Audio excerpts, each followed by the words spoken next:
तो नमस्कार जी, कैसे हैं आप लोग। और एक बार फिर से स्वागत है आपका इस नए Q&A में। और लिए हैं आपके कुछ इंटरेस्टिंग सवाल इस Q&A में हमने। तो सबसे पहला सवाल हम लेते हैं यज्ञेंद्र ठाकुर जी का। वो पूछ रहे हैं कि AMT कार लेना चाहता हूँ, मेरा बजट है मैक्सिमम 8.5 लाख तक का और फैमिली के लिए कार लेनी है। ओकेजनली हम लॉन्ग ड्राइव भी करेंगे और सेफ्टी सही होनी चाहिए और उसकी सर्विस कॉस्ट भी सही होनी चाहिए। तो दोस्त ऐसा है कि आपका बजट तो अच्छा खासा है और यहाँ पर हमारा मानना ये है कि AMT की बजाय आप CVT ले लें तो ज़्यादा बेहतर है। हालांकि आपके बजट में AMT CVT दोनों आ जाती हैं, लेकिन जो CVT है वो ज़्यादा एडवांस टेक्नोलॉजी है। यहाँ पर आपको जर्क फील ही नहीं होता, लेकिन AMT के अंदर जैसे गियर शिफ्टिंग का आपको पता चलता है। तो आप कौन सी गाड़ियाँ वैसे सजेस्ट करोगे भाई साहब को? देखो, मेरी नज़रों में तो थोड़ा सा 10-20 हज़ार रुपए इनको एक्स्ट्रा देना पड़ेगा, क्योंकि मेरी नज़रों में है अमेज S CVT के साथ जो आती है। काफ़ी अच्छी गाड़ी है, काफ़ी स्मूथ गाड़ी है और आपको चलाने में भी मजा आएगा। जैसे आप बात कर रहे हैं सेफ्टी की, वो गाड़ी सेफ भी है, 4 स्टार लेकर आई है और सर्विस कॉस्ट भी ज़्यादा नहीं है उस गाड़ी का, और आपको वो काफी लंबे समय तक रखने में भी अच्छा लगेगा उस गाड़ी को। वैसे एक और ऑप्शन भी है, लेकिन उसका सेफ्टी को लेकर के कुछ कह नहीं सकते। बलिनो डेल्टा CVT जो है वो भी आप जा सकते हैं उसके ऊपर। तो अगला सवाल है इंश्योरेंस से रिलेटेड, काफी इंटरेस्टिंग सवाल है। एक भाई साहब हैं ऋषभ जी, वो पूछ रहे हैं कि यार 2005 से मैं गाड़ी चला रहा हूँ, लेकिन इंश्योरेंस क्लेम करने का जो है मौका उन्हें आज तक नहीं मिला। ये बहुत अच्छी बात है। और दूसरी चीज ये पूछना चाह रहे हैं कि जैसे कि उनके पास लाइसेंस है और गाड़ी उनके पिताजी के नाम पर है, अगर एक्सीडेंट होता है क्या उनको क्लेम मिलेगा या नहीं मिलेगा। और यहाँ पर अगर मैं बताऊं आपको, इस बात की टेंशन करने की कोई भी जरूरत नहीं है आपको, क्योंकि अगर आपके पास वैलिड ड्राइविंग लाइसेंस है तो आपको क्लेम मिलेगा ही मिलेगा। जी हाँ, बिल्कुल। और ये अफसोस वाली बात नहीं है कि आपने 15 साल से कोई क्लेम नहीं लिया है। बहुत बढ़िया बात है यार, ना ले तो वो और ज्यादा बढ़िया है। और टिंकू जी हमारे यहाँ पर पूछ रहे हैं कि इनकी रनिंग ज्यादा नहीं है, 3-4 दिन में 10-20 किलोमीटर चलना होता है, 1-2 साल में अप्रॉक्स 2000 किलोमीटर की लॉन्ग ट्रिप हो जाएगी। तो डेली गाड़ी नहीं चलानी है इनको, तो इनका जो है बजट ये बढ़ाना नहीं चाह रहे हैं, जो कि अच्छी बात है। और इनकी प्रेफरेंस में 2 गाड़ियां हैं, ऑल्टो 800 और ऑल्टो K10 VXI, दोनों VXI लेना चाह रहे हैं ये। और दूसरी चीज ये कह रहे हैं कि अगर मैं थोड़ा सा बजट बढ़ा के वैगनआर ले लूं तो क्या ये सही रहेगा, ये डिसीजन मेरा। जी बिल्कुल। हम तो देखिए आपको यही चीज बताएंगे कि 800 तो हम पहले ही रिकमेंड नहीं करते थे। 800 सीसी का इंजन, चाहे वो मारुति वाला हो चाहे वो क्विड वाला हो, किसी का भी, उसकी बजाय अगर उतना बजट है तो हम सेकंड हैंड को प्रेफरेंस देते थे यहाँ पे। लेकिन आपका बजट है, नई गाड़ी के अंदर ये जाना चाहते हैं, डेफिनेटली आपको K10 के ऊपर जाना चाहिए, अगर आपके आसपास के शोरूम के अंदर अवेलेबल है तो।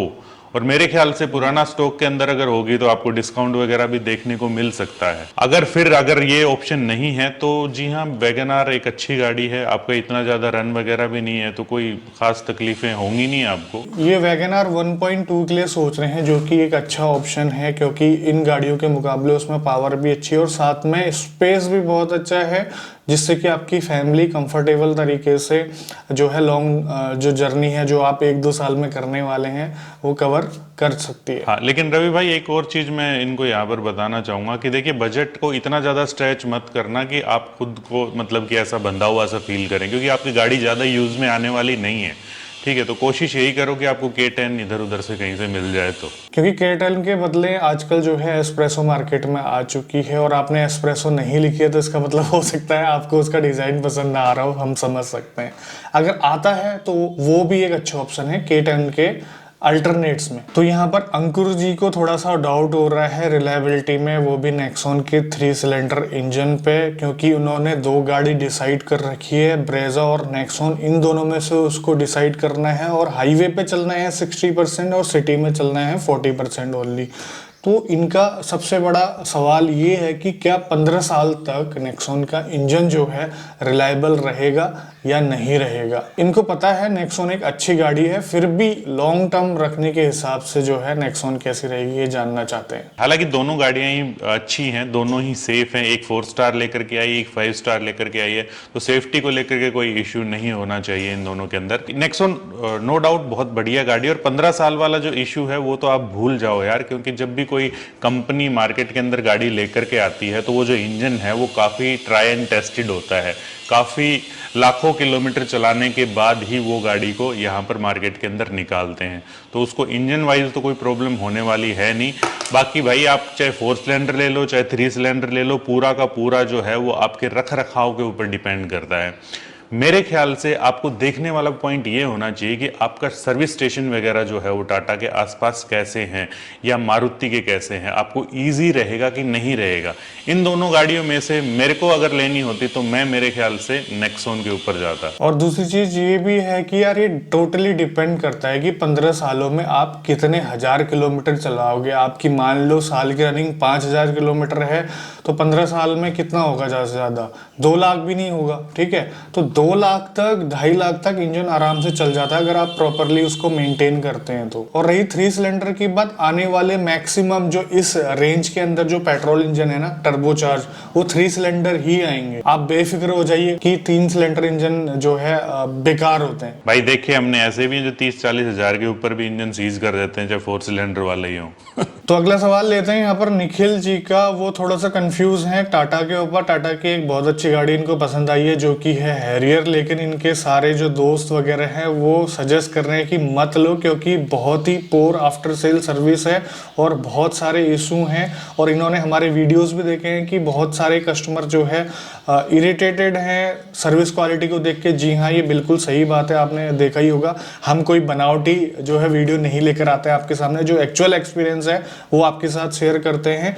और इनका ये भी मानना है कि यार उसमें बहुत सारे ESP से रिलेटेड, सॉफ्टवेयर से रिलेटेड जो है कई सारे प्रोग्राम दिए गए हैं जैसे ESP वगैरह, तो ऑथोराइज सर्विस स्टेशन में ही सर्विस करानी पड़ेगी। वो पूछ रहे हैं कि आप क्या सजेस्ट करना चाहोगे, हमें क्या करें। पहली बात तो आपको ये बताऊंगा कि आपकी पसंद बहुत अच्छी है, उसमें कोई दिक्कत नहीं है, गाड़ी वास्तव में बहुत बढ़िया है। चिंता आपके दोस्तों की भी बिल्कुल ठीक है क्योंकि हम लोगों ने भी काफ़ी लोगों से सुना है, हम जब जहाँ पर गए हैं तो वो कह रहे हैं कि थोड़ा सा इश्यूज है। तो आपको देखना ये चाहिए कि आपके आसपास जो सर्विस स्टेशन है उसका फीडबैक कैसा है। लोगों से पहले फीडबैक ले लो भैया, ठीक है। अगर उनका फीडबैक आता है कि हाँ भाई अच्छा सर्विस स्टेशन, क्योंकि 90% तक आप अपने घर के पास जो होता है सर्विस स्टेशन वहीं पर ही करवाते हो, तो अगर उनका फीडबैक बढ़िया है तो निश्चित तौर पर आप बेझिझक आप गाड़ी ले सकते हैं। तो देखो जो सॉफ्टवेयर से रिलेटेड जो भी इश्यूज होते हैं वो ऐसा नहीं है कि बाहर के मैकेनिक नहीं कर पाते, लेकिन वो मैकेनिक ढूंढना थोड़ा सा मुश्किल रहेगा। और वो मैकेनिक पर्टिकुलरली जो है आपकी हैरियर का काम जानता होगा या नहीं जानता होगा, ये भी एक दिक्कत है। तो ये चीजें तो आपको ऑथराइज सर्विस सेंटर में करानी ही पड़ेंगी। और सॉफ्टवेयर वाले इश्यूज में ज्यादा लोचन नहीं होता और साथ ही साथ इसमें प्रॉब्लम भी बहुत कम आती है। और दूसरी चीज सर्विस वाली बात है, तो सर्विस के लिए जैसा रोहित ने बताया बिल्कुल सही बात है, आपको पहले डिसाइड करना पड़ेगा, देखना पड़ेगा, रिसर्च करनी पड़ेगी क्योंकि आप 20-22 लाख रुपए अपने जो है लगा रहे हैं इस गाड़ी पे। देखो अभी रोहित अभी एक किस्सा मैं आपको बताता हूँ कि अभी एक मेरे फ्रेंड है, उनका मेरे पास मैसेज आया था कि वो एक एसेंशियल सर्विस में, एसेंशियल क्या, वो जो है हेल्थ वर्कर हैं, उनकी टियागो है, उसमें जो है चेक इंजन लाइट आ गई थी। इस पे तो वो गाड़ी को चला नहीं सकते क्योंकि क्या पता क्या दिक्कत हो जाए, मेजर प्रॉब्लम हो सकती है अगर ऐसी स्थिति में गाड़ी को चलाने में। गाड़ी 14,000 किलोमीटर चली है टोटल और टाइमली सर्विस हुई है उसकी। तो अभी क्या होता है, इनको डेली जो है हॉस्पिटल जाना पड़ता है, सर्विसेज देनी पड़ती है क्योंकि इस टाइम की आप स्थिति जानते ही हो, सुबह 8 बजे से रात को 9 से 10 बजे तक की उनकी ड्यूटी रहती है, तो अपनी कार का इस्तेमाल करते हैं। इस स्थिति में टाटा मोटर एडवर्टाइज करती है कि आप अगर ऐसी सिचुएशन में आप हेल्थ वर्कर हैं, डॉक्टर हैं या फिर एसेंशियल सर्विसेज में हैं तो हम आपकी गाड़ी की प्रॉपर जो है सर्विस देंगे अगर गाड़ी आपकी खड़ी हो जाती है या कोई प्रॉब्लम आ जाती है, ताकि आप अपना जो है ये जो नोबल जो एक्टिविटीज़ कर रहे हैं उसको आप कंटिन्यू कर पाइए। ये जो आप ऐड देख रहे हैं ये कहना चाह रहा है ये ऐड, इस ऐड का लिंक जो है मैंने डिस्क्रिप्शन में भी दे रखा है। टाटा मोटर का ये खुद TVC भी है, ये टीवी में भी आ रहा था ये। तो इन्होंने प्रॉब्लम आने के बाद उस नंबर पे कॉल करा तो उनका जो है 1-2 रिस्पॉन्स बेकार आए। उसके बाद उन्होंने कहा कि यार मैं हेल्थ वर्कर हूँ तो मेरी ड्यूटी लगी हुई है। तो इसके बाद उन्होंने थोड़ा सा जो है समझा चीज़ों को, लेकिन उन्होंने क्या कहा मैं आपको बताता हूँ। वो ये बोले कि ये गाड़ी को हम ले जाएंगे टो करके और गाड़ी आपको तब मिलेगी जब हमारा सर्विस स्टेशन ओपन हो जाएगा, जब हमारे क्या कहते हैं स्टाफ आ जाएगा, उसके बाद हम आपको गाड़ी देंगे, यानी कि 3 तारीख के बाद देंगे।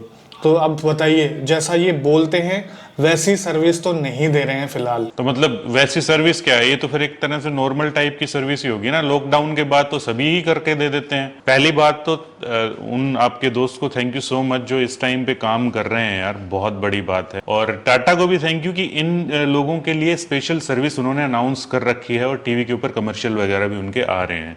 लेकिन ऐसी सर्विस का यहाँ पर क्या फायदा? इन्होंने जैसा कि आपने बताया कि कस्टमर केयर में बात करके, और उसके बावजूद उन्होंने क्या बोला था कि भाई लॉकडाउन के बाद ही करके देंगे, आपकी गाड़ी उठा लेंगे। लेकिन फिर उस चीज का क्या फायदा यार? हम ये जो चीज है आपके सामने इसलिए भी डिस्कस कर रहे हैं कि आप सब लोगों को पता चले, और अगर आप इस चीज को आगे तक लेकर के जाते हैं, फैलाते हैं, तो टाटा को भी पता चले कि हाँ यार इस टाइप की दिक्कतें आ रही है। और ये तो उनके ऑफिशियल कस्टमर केयर वालों की स्टेटमेंट है यार। तो यहाँ पर जो है मेरे ख्याल से नीचे जो है आप देख पा रहे होंगे कि उनका कंप्लेंट नंबर जो है वो भी है यहाँ पर। तो ये कोई ऐसा नहीं है कि ये एक बहुत ही जेन्युइन केस है, और अगर ऐसा और भी हेल्थ वर्कर के साथ हो रहा है तो वास्तव में एक गलत चीज है। उनका ये कहना है कि मुझे अब बाइक का इस्तेमाल करना पड़ेगा, और जो है रात में बाइक से घर आना थोड़ा सा सेफ नहीं है मेरे लिए, उनका ये भी कहना है, और इसके लिए वो चिंतित भी हैं। तो अगला सवाल लेते हैं यहाँ पर मोहित जी का। वो थोड़ा सा चिंतित है क्योंकि उन्होंने एंडेवर जो है बुक कर दी है, लॉकडाउन की वजह से उन्होंने डिलीवरी नहीं ली है। थोड़ा सा उनके मन में डाउट ये है कि इस सिचुएशन के बाद जो है गाड़ियों के रेट कम हो जाएंगे किसी कारणवश, और साथ ही साथ गवर्नमेंट भी थोड़ा बहुत जो है ढील देंगे, जिससे कि काफी डिस्काउंट मिल सकता है गाड़ियों में। तो उनका कहना है कि क्या मैं अपनी गाड़ी की बुकिंग कैंसिल कर दूं या वेट करूं इस लॉकडाउन के खत्म होने का, ताकि जो है मैं जो है सस्ते में या फिर डिस्काउंट प्राइस में गाड़ी ले पाऊं। मोहित दोस्त, ऐसा है, गाड़ी बुक कर दी, ठीक है, बढ़िया चीज है। लेकिन अगर आपके मन में हल्का सा भी डाउट है ना, आपके 30 लाख के आसपास की गाड़ी है ये, आपके मन के अंदर अगर हल्का सा भी डाउट है कि भैया पैसे घटने वाले हैं या बढ़ने वाले हैं, ठीक है, तो आप अपनी उस डिलीवरी को रोक दो। शोरूम वालों को फोन करो कि भाई मैं कोई और गाड़ी देख रहा हूं, या होल्ड कर लो। वो क्या काम करते हैं कि कई बार इनवॉइस पहले कर देते हैं, फिर आपको बोलना शुरू कर देते हैं कि सर पैसे दे दो, गाड़ी तो इनवॉइस होगी, आपके नाम होगी, ये सारी चीजें। तो उनको फोन करके बोल दो, ठीक है। हो सकता है कि प्राइसेस कम हो जाएं, ये श्योरिटी नहीं है, लेकिन इस चीज से तो आप सेफ हो जाओगे ना। आपके मन के अंदर जो वहम है वो डर तो निकल जाएगा कम से कम। तो आपको मेरे ख्याल से यहाँ पर अपना डिसीजन कुछ दिनों के लिए रोक लेना चाहिए। जी हाँ, उनसे बोलिए आराम से जो है वो कर देंगे।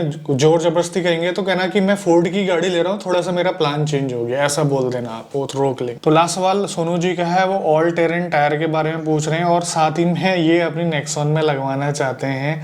तो किस कंडीशन में लगवाना सही रहेगा? पहली बात तो ये है कि नेक्सॉन जैसी गाड़ियों में ऑल टेरेन टायर नहीं लगाए जाते। ऑल टेरेन टायर वो होते हैं जो हर कंडीशन में आपको अच्छी ग्रिप प्रोवाइड करें। उनका जो थ्रेड पैटर्न है वो अलग रहता है। इतनी मोटी मोटी जो गिट्टियां जो आप देख रहे हो इमेज में, ये होते हैं ऑल टेरेन टायर। नेक्सॉन जैसी गाड़ियों में अगर आप इसको लगवाते हैं तो आपको जो है ना तो कंफर्टेबल राइड मिलेगी, आपको इवन नॉइज बहुत ज्यादा मिलेगी, और ये टायर हार्ड बहुत होते हैं। तो ये टायर जो है एसयूवी वगैरह में लगाने के लिए होते हैं, जो लगभग सभी टेरेन में चलाते हैं। कभी उनको रॉकी सरफेस में चलाना पड़ता है, कभी स्नो वगैरह में चलाना पड़ता है, कभी कहीं पर मतलब सभी टाइप के रास्तों में चलाना पड़ता है। तो ये नेक्सॉन के लिए नहीं है, तो आप भूल जाइए प्लीज। जी बिल्कुल, कहने का मतलब ये है कि शौकिया तौर पर मत लगवा लेना। अगर आपका एक्चुअल के अंदर यूज है तो ही जाना, शौकिया तौर पर मत लगवा लेना। तो बस यही थे आपके सवाल, और उम्मीद करता हूं आपको सारे सवालों के सेटिस्फैक्टरी आंसर मिले होंगे। और अभी वेबसाइट में हो ये रहा है कि बहुत सारे सवाल रिपीट हो रहे हैं, और आपसे प्लीज रिक्वेस्ट है, एक सवाल को 10-10 बार मत पूछिए। सेम सवाल को और सेम टेक्स्ट को एक सवाल में मत लीजिए, क्योंकि लगभग पूरा पेज आपका भर जाता है। जिनको रिप्लाई मिलना चाहिए उनको रिप्लाई नहीं मिल पाता है। तो मिलते हैं ऐसे किसी नेक्स्ट इंफॉर्मेटिव वीडियो के अंदर, इसी मैसेज के साथ कि दोस्तों घरों के अंदर रहो, लॉकडाउन का पालन करो, सेफ रहो, सुरक्षित रहो, अपने घर वालों को सुरक्षित रखिए। ठीक है, जय हिंद, जय भारत, भारत माता की जय।